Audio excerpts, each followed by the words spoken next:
Hi everyone, it's Jill and Ori again with an update.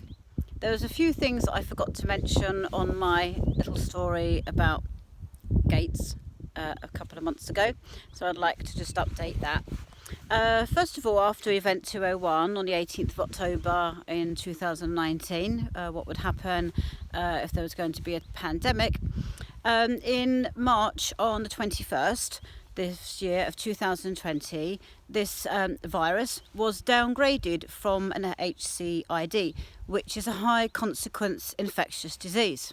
So it's not a high consequence infectious disease. This was on the 21st of March 2020.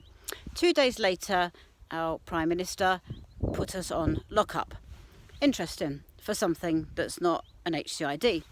Apparently, this virus has also failed to meet Koch's postulates. It has to meet any infectious disease has to meet Koch's postulates. If you'd like to go that and have a look. And apparently the government have failed to produce evidence of this virus even existing, let alone being an HCID.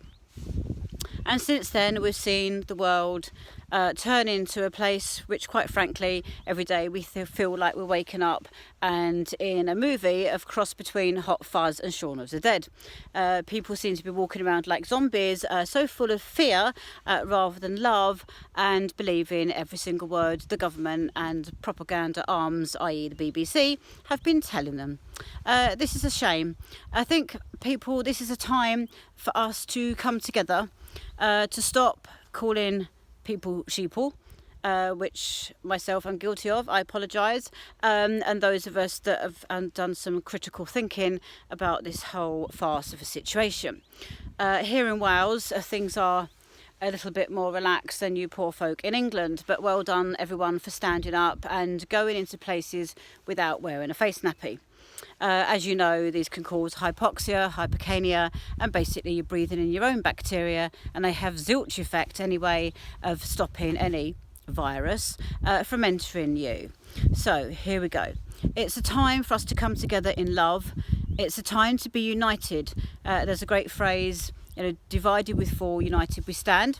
And this is the time, ladies and gentlemen, to come together to work in truth and freedom and for our basic human rights, to see who we want to see, when we want to see them, hug our family and our friends, and share bacteria and other things, because that's how we build a healthy immune system. And again, being out in fresh air, we're very, very lucky where we live here in West Wales, because we have this land to be free on and to basically do what we want, which we have been doing ever since lockup. So congratulations to all of those of you who have seen your family and friends and shared love and precious times.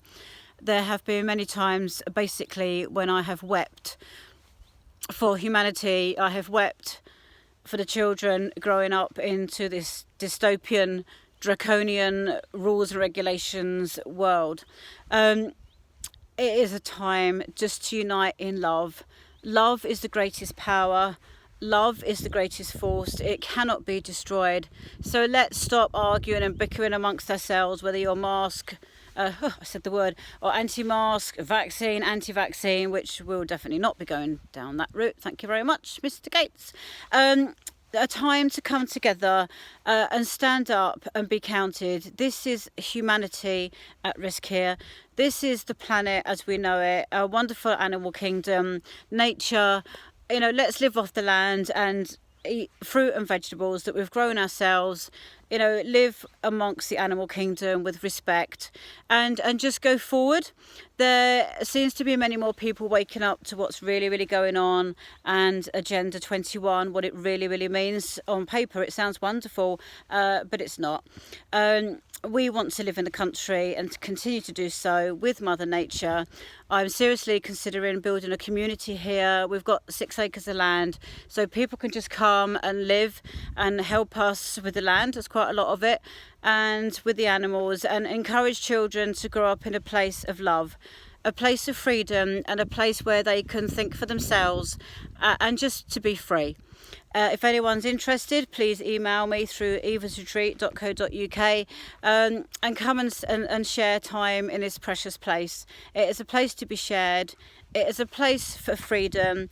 It is a place just to be with nature and just to exist with feeling the sun on your skin and living off the land and going forward with love. There are many people that wish to do so.